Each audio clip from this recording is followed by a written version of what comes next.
ఒక్కసారి కొమ్మూరి గోల్డ్ కి కాల్ చేయండి. తాకట్లో ఉన్న మీ బంగారాన్ని విడిపించి మార్కెట్ ప్రైస్ కి వాళ్ళు కొనుక్కుని మిగతా డబ్బులు మీకు ఇచ్చేస్తారు. హలో అండి, అందరికీ నమస్కారం. జర్నలిస్టు రఘు, మన తొలి వెలుగు రఘుగా అందరికీ పరిచయం. ఆయన ఈరోజు తెలంగాణ ప్రభుత్వం అరెస్ట్ చేసింది. నిజానికి రఘుకి అరెస్ట్ కావటం కొత్త కాదు. గతంలో కేసీఆర్ ప్రభుత్వం అరెస్ట్ చేసింది, జైల్లో పెట్టింది. దాని మీద పెద్ద ఎత్తున ఫైట్ చేశాడు. ఈరోజు రేవంత్ రెడ్డి ప్రభుత్వం అరెస్ట్ చేసింది. రఘు ఆ రోజు అరెస్ట్ అయినా ఈ రోజు అరెస్ట్ అయినా ఆయన అరెస్ట్ అయింది పేదల కోసం, ప్రజల కోసం, ప్రజలకి భూమి పంచాలనే నినాదం కోసం.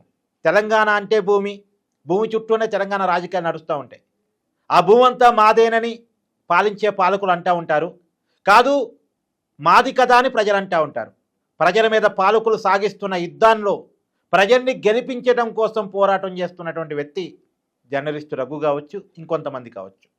సో ఏదేమైనా ఇవాళ ఖమ్మం జిల్లాలో పేదల ఇల్లు కూల్చివేస్తూ ఉంటే, ఏనాడో భూదాన్ పేరుతో ప్రజలకు పంచినటువంటి భూముల్ని ప్రజల్ని ఖాళీ చేపిస్తూ ఉంటే, ఆ భూముల నుంచి వాళ్ళకి సపోర్ట్గా, వాళ్ళకి అండగా, వాళ్ళ వాయిస్ వినిపించడం కోసం వెళుతున్నటువంటి రఘుని ఖమ్మం వెళ్ళకముందే నల్గొండ జిల్లా నకరేకల్ ప్రాంతంలో అరెస్టు చేశారు. సో డైరెక్ట్గా రఘుతోనే మాట్లాడే ప్రయత్నం చేద్దాం. ఎందుకు అరెస్ట్ చేశారు, ఆయన డిమాండ్ ఏంటి అనేది మాట్లాడే ప్రయత్నం చేద్దాం. సరే, హలో అండి, జర్నలిస్టు రఘు మనతో ఉన్నారు. అన్న నమస్తే. నమస్తే కార్తిక్. ఏంటి మిమ్మల్ని అరెస్ట్ చేశారని మేము వార్తలు వింటున్నాం, ఏంటి అసలు ఏం జరిగింది? ఉదయం 10 గంటలకి అట్లా మేము హైదరాబాద్ నుంచి స్టార్ట్ అయినాము. నా మార్నింగ్ షో అయిపోగానే స్టార్ట్ అయ్యాము. మేము 12:30 వరకు, 1 గంట వరకు మేము నకరేకల్ కొర్లపాడు టోల్ ప్లాజా దగ్గరికి వచ్చినాం.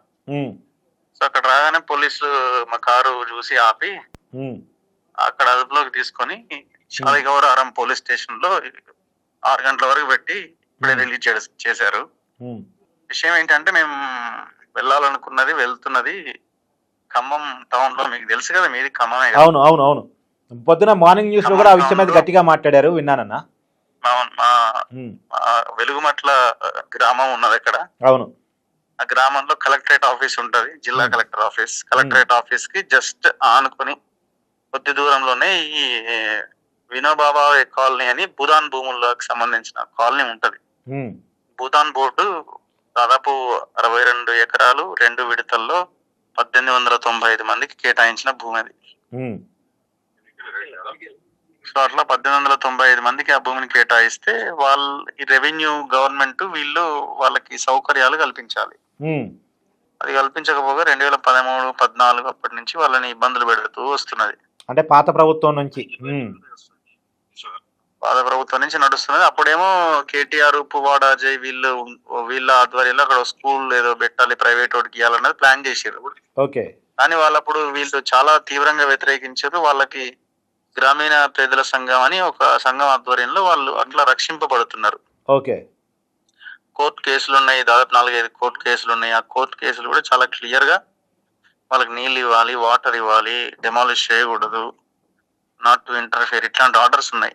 ఓకే, సో ఉన్నా కూడా వీళ్ళు దాని మీద కన్నుబడ్డది. దీంట్లో బేసిక్ ఏంటంటే, తుమ్మల నాగేశ్వరరావు కొడుకు, అల్లుడు, వీళ్ళ హస్తం ప్రధానంగా ఉన్నది. ఓకే, ఇవాళ కూల్చివేసిన దాని ప్రకారం చూస్తే రేవంత్ రెడ్డి హస్తం ఉన్నట్టు కనబడుతున్నది నాకు. ఎందుకంటే దాదాపు 5-10 వేల మంది పోలీసులు ముఖ్యమంత్రి తెలియకుండా ఎంటర్ అవుతారా? అవును, మొత్తం అన్ని జిల్లాల పోలీసులు, ఖమ్మం చుట్టుపక్కల ఉన్న జేసీబీలు మొత్తం అన్నీ ఉన్నాయి ఇవాళ. సో ఇంత పెద్ద దుర్మార్గం అక్కడ జరిగింది. మొత్తానికి వాళ్ళు సక్సెస్ఫుల్ గా అవన్నింటిని నేలమట్టం చేయగలిగినారు. మమ్మల్ని ఎందుకు అడ్డుకున్నారంటే, మేము వెళ్తే అక్కడ లా అండ్ ఆర్డర్ ఇష్యూ వస్తుంది. మేము లీడర్లం కాదు, ఏం కదా, మిగతా ఛానల్స్ కవర్ చేస్తున్నాయి కదా, మా ఎందుకు అడ్డుకున్నారంటే వాళ్ళకి ఇంపాక్ట్ తెలుసు కదా. వీళ్ళు వెళ్తే అక్కడ ఉన్న పేదలతోనే ప్రజలతో మాట్లాడిస్తారు. అవును, సో వీళ్ళు ఆ కోణంలో మాట్లాడతారు. మిగతా ఛానల్ అయితే ప్రో గవర్నమెంట్ లేకపోతే అటు ఇటుగా ఉండి చెప్తాయి, అంతేనే. అంతే కదా. అవునా, నాకు విషయం అన్నా, మీరు ఇప్పటి నుంచి కాదు ఎప్పటి నుంచో తెలంగాణ అంటే భూమి కోసమే పోరాటం జరిగింది. తెలంగాణ సాయుధ పోరాటం కూడా భూమి కోసం, బుత్తి కోసం జరిగింది, మీకు తెలియంది కాదు. తెలంగాణ చరిత్ర అంతా భూమి చుట్టూనే జరిగింది. ఇప్పటికీ భూమి చుట్టూనే రాజకీయం నడుస్తుంది. భూములు కబ్జా చేయాలని ఒకళ్ళు పెత్తందారులు, పాలకులు, భూములు కావాల్సింది మాకు కదా హక్కు అనేది పేదలు. ఎప్పటికీ పేదలే లాస్ అవుతున్నారు. మీరు పోరాటం చేస్తున్నారు. గతంలో కేసీఆర్ ప్రభుత్వం ఏమైనా అరెస్ట్ చేసింది? మీరు వాళ్ళ మీద పోరాటం చేశారు. ఇప్పుడు రేవంత్ రెడ్డి ప్రభుత్వం అది కూడా వచ్చింది, భూములే, అది కూడా భూములే, భూమే. అది కూడా భూమే. అది అవును కూడా గిరిజనుల ట్రైబల్స్ ల్యాండ్, అవును. గుర్రంపొడు తాండా. ఉమ్. అవును. ఇప్పుడు రేవంత్ రెడ్డి ప్రభుత్వం వచ్చింది, మళ్ళా భూమి కోసం పేదల కోసం పోరాటం చేస్తున్నారు, మళ్ళీ మిమ్మల్ని అరెస్ట్ చేసే పరిస్థితి. ఎలా చూస్తున్నారు అసలు? అంటే ఏం లేదు, పాలకులు ఓన్లీ మనుషులు మారిర్రు అంతే. వాళ్ళ ఐడియాలజీ, వాళ్ళ మోటో అంతా సేమ్. ఉమ్. అంటే కేసీఆర్ విడిచిన చెప్పుల్లోనే రేవంత్ రెడ్డి. పెట్టుకోవాలి ఉమ్. అంతే. ఇప్పుడు కేసీఆర్ అవినీతి చేసిండు, 1000 కోట్ల లక్షల ఎకరాలు తీసుకున్నాడు అని అంటున్నారు. మరి అది ఎందుకు తీస్తలేరు? తీసుకున్నది వాస్తవమే, ఉమ్. కట్టబెట్టింది వాస్తవమే. ఉమ్. ఎవరి చేతిలో ఉంది? వీళ్ళ కామన్ ఫ్రెండ్స్ చేతిలో ఉంది, ఉమ్. కామన్ రియల్ ఎస్టేట్ కంపెనీల చేతుల్లో ఉంది. ఉమ్. సో ఇంకా అవసరం అయితే ఆయన 50 ఎకరాలు కబ్జా చేస్తే 50లో నువ్వు 30 ఎంచుకో, నాకు 20. ఉమ్. సో అట్లా వీళ్ళు గవర్నమెంట్ ఖాతాలు కలిపితే ఏమొస్తుంది? ఉమ్. నా జేబు నిండదు కదా. గవర్నమెంట్ ఖాతాలో వేస్తే ప్రజలకు లాభం అవుతుంది. ప్రజలకు లాభం అంటే వీళ్ళకి ఎవరికి ఇష్టం లేదు కదా. ఉమ్. వాళ్ళకి లాభం కావాలి, వాళ్ళ లీడర్లకు లాభం కావాలి, కుటుంబాలు బాగుపడాలి, వాళ్ళ బినామీలు, రియల్ ఎస్టేట్ వ్యాపారులు, మళ్ళీ రేపు ఎలక్షన్ లో డబ్బులు ఇవ్వగలిగిన ఎవరైతే వాళ్ళు సంస్థలు ఉంటాయో వాళ్ళకి కట్టబెడతారు. ఉమ్.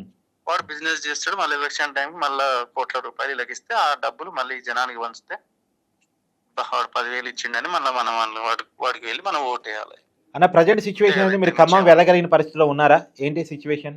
ఇక లేదు, ఇప్పుడు మా వెనకాల పోలీసు అది మేము హైదరాబాద్కి వెళ్ళిపోవాలట. ఉమ్. అంటే ప్రజల్ని కలవటానికి లేదు. ఇవాళ కాకపోతే రేపు కాకపోతే ఎల్లుండి పోతాం అంతే. ఆగేది కాదు కదా. ప్రజలు అదేమి ఇలా కూలగొట్టరుగా అని చెప్పి సైలెంట్ ఏం లేరు కదా. అవును. వాళ్ళు ఆల్రెడీ హైకోర్టు చుట్టూ తిరుగుతూనే ఉన్నారు. వాళ్ళ తరపున ఆ ప్రాసెస్ నడుస్తున్నది. ఉమ్.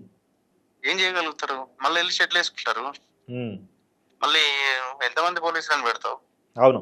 కోర్టులు ఎక్కడో దగ్గర అయితే చిన్న న్యాయమైన ఉంటది కదా. ఉంటది కదా. ఆ భూమి భూమి రికార్డు చెప్తుంది కదా, భూదాన్ ల్యాండ్ అని. అవును. భూదాన్ ల్యాండ్ వీళ్ళకి ఇచ్చినట్టు రికార్డ్స్ ఉన్నాయి కదా. అవును. దాన్ని ఎట్లా నువ్వు తీసేయగలుగుతావు? అవును. ఆ ఏరియా పేరు కూడా మీరు చూడండి, వినోబా భావ నగర్. వాళ్ళు అదే పేరు పెట్టుకున్నారు కదా. అవును. వాళ్ళు ఏదో పెట్టుకోలేదు కదా. అవును. అయినా ఏముందండి, ఇప్పుడు ఇల్లు కట్టిస్తాం, భూములు ఇస్తాం, గ్రేటర్ హైదరాబాద్ లోనే డబుల్ బెడ్రూమ్ ఇల్లు కట్టిస్తాం, ఇందిరా మిల్లు కట్టిస్తాం అని మాట్లాడుతున్న ఈ ఇల్లు ఉమ్. గాడ ఆ భూమికి 100 గదాలు ఇచ్చేయచ్చు కదా. అంటే అట్ట కాదులే అన్న. అర్హులైన వాళ్ళకి ఇప్పుడు వేరే వాళ్ళు అనర్హులు ఎవరైనా వచ్చారు అనుకున్నాను, వచ్చేయండి అవ్వాలని. కాదు అట్ట కాదులే అన్న. ఇవ్వండి. అది మంచి ఏరియా. అక్కడెక్కడ పేదోళ్ళు ఉంటారు, పేదోళ్ళు ఉండాలి. ఎక్కడ ఉండాలి? మునిగిపోయే కాలువల పక్కన ఉండాలి, ఏదైనా తుప్పల పక్కన ఉండాలి, చెట్ల ఏదో ఉండాలి, అలాంటి చోట ఉండాలి. అదే ఇప్పుడు అది కలెక్టరేట్ ఆఫీస్ పడే ముందు వరకు అక్కడ గొడవ లేదు యాక్చువల్ గా. పెద్ద ఇష్యూ లేదు. అవును. ఎప్పుడైతే కలెక్టరేట్ ఆఫీస్ పడ్డదో వాల్యూ పెరిగిందో, ఇప్పుడు 5-10 కోట్లు అయింది, దాని మీద కన్ను పడ్డది. 5 కోట్లు ఉన్నది పేదోడి చేతిలో ఉండడానికి ఎట్లా? 62 ఎకరాల వాళ్ళు పెట్టిన ప్రపోజల్ ఏంటారా అంటే, మీ ఇంట్లో 32 ఎకరాల వరకు ఉన్నాయి కదా, దాన్ని మేము వదిలేస్తాం, ఏమి ఇబ్బంది పెట్టము, మిగతా 32 ఎకరాలు మాకు వదిలేరు. తుమ్మల ప్రపోజల్ అన్నట్టు ఇది. ఇంత రౌడీగాలు తయారయ్యారు, ఇంత దుర్మార్గమా, ఇంత అరాచకం. మళ్ళీ ఆయన రైతు కుటుంబం నుంచి వచ్చిన ఇంకా రైతు కాదు, ఒక్క కాదు, అంత దొంగ. రైతు ఎక్కడ? ఆయిల్ పామ్ రైతుల కోసం నేను 2 రోజులు ఖమ్మం, సత్తుపల్లి ఏరియాలు తిరిగిన. 2 రోజులు అక్కడే ఉన్నా నేను. పెద్ద స్కామ్ అది. దాని వెనకాల నేనే ఆయిల్ పామ్ తెచ్చినా, నేనే కనుక్కున్నా అన్నట్టు చెప్తాడు. రైతులను నిండా ముంచి పడేసిండు. అయితే విషయం ఏంటంటే ఇక్కడ ట్విస్ట్ ఇంకా చూడండి. ఇది స్కామ్ అని చెప్పడానికి, వీళ్ళు ఏ రకంగా చేశారని చెప్పడానికి ఒకే ఒక్క ఇది. పొద్దున పాషం యాదగిరి గారు ఇంకా కొంతమంది కలిసి పొంగులేటి దగ్గరికి వెళ్ళారు. ఆయన అంటుండట, అసలు నాకు తెలియదు, నేనే రెవెన్యూ మంత్రి అని అంటుండట. కూలగొడుతున్న విషయం ఇది ఆన్ రికార్డ్. ఇది కూలగొడుతున్న విషయం నాకే తెలియదు, కూలగొడుతురా అని కలెక్టర్ ఫోన్ చేసిందట. కలెక్టర్ ఫోన్ చేస్తే, ఇది గతంలో ఉన్నదే కాదు సార్ ఇష్యూ, 6 నెలల కింద ఒకసారి మీకు చెప్పిన అంటున్నట్టు. నువ్వు 6 నెలల కింద చెప్పుడేందే, నాకు ఇవాళ కూలగొడితే నిన్న చెప్పాలి కదా అంటే, తుమ్మల నాగేశ్వరరావు నియోజకవర్గం సార్ ఇది అంటున్నట్టు. చూడండి ఎట్లున్నదో. ఎంతవరకు వచ్చింది, ఎంతవరకు కూల్చివేతలు అయినాయి అంటే అయిపోయినాయి సార్, 70% అయిపోయింది. 10 గంటలకి 70% అయిపోయింది అని చెప్తున్నాడు. అబద్ధం. మరి పొంగులేటి మరి ఇన్ఫర్మేషన్ లాగా నువ్వు తక్షణం యాప్ అని ఎందుకు ఆర్డర్ చేయడు? దొంగలంతా కలిసే ఉన్నారు. ఈ ముఠా అంతా కలిసి మొత్తం ఆ భూములు కొలగొట్టాలన్న ప్లాన్. మీ ఖమ్మం జిల్లాకు 3 మంత్రులు ఇస్తే, 3 మంత్రులు జనం మీద పడి దోపిడీ చేస్తుంటే ఎందుకు మంత్రి పదవులు? అంతే. అందుకే అది సో విషయం. ప్రభుత్వం అంటే పేదలకు భూమి పంచాలి కానీ పేదల భూమి లాక్కోవటం ఏంటి అనేటువంటిది ప్రధానంగా జర్నలిస్టు రఘు మొదటి నుంచి వేస్తున్న ప్రశ్న. అది కాదు, రేవంత్ రెడ్డి ఆల్రెడీ చెప్పిండు కదా, భూములు మీకు వద్దు, భూములు ఇయ్యము. మొన్న చెప్పారు కదా. అవును అవును, ఏదో చదివిస్తామన్నాడు కదా, చదివిస్తారట ఆయన. మరి మీకు చదువు ఉంది కదా, మీ పిల్లలకి ఆ భూములు మాకు ఇచ్చేయి, మీ చేతిలో ఉన్న భూములు మాకు ఇచ్చేయచ్చు కదా, అయిపోతుంది కదా. అవును, రేవంత్ రెడ్డి గారికి మొన్న డిగ్రీ కూడా వచ్చినట్టుందిగా అమెరికాలో, కావాల్సినంత చదువు ఉంది ఆయనకి. అన్ని వస్తాయి. అవును, ఇప్పుడు 21వ శతాబ్దంలో నాయకుడు చదువుకొని వచ్చిండు కదా.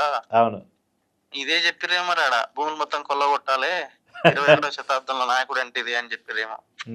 చాలా దారుణం అసలు, ఇది అన్యాయం. ఓకేనా, టేక్ కేర్ అన్న. మీకు అండగా మేము ఉంటాం, మీకు సపోర్ట్ గా మేము ఉంటాం. మీరు తెలంగాణ ప్రజల తరపున మీ ఛానల్ తరపున కూడా మీరు అక్కడికి వెళ్ళండి, తప్పకుండా వాస్తవాన్ని ప్రజలకు చూపించండి. తప్పకుండా, ఖచ్చితంగా రేపు కాకపోయినా ఎల్లుండైనా. Hello hello, thank you. Okay అన్న, ఓకే, థ్యాంక్ యూ. సో విన్నారు కదా రఘు చెప్తున్న వర్షన్. మీ అభిప్రాయాన్ని కూడా ఖచ్చితంగా కామెంట్ రూపంలో తెలియజేయండి. Thank you.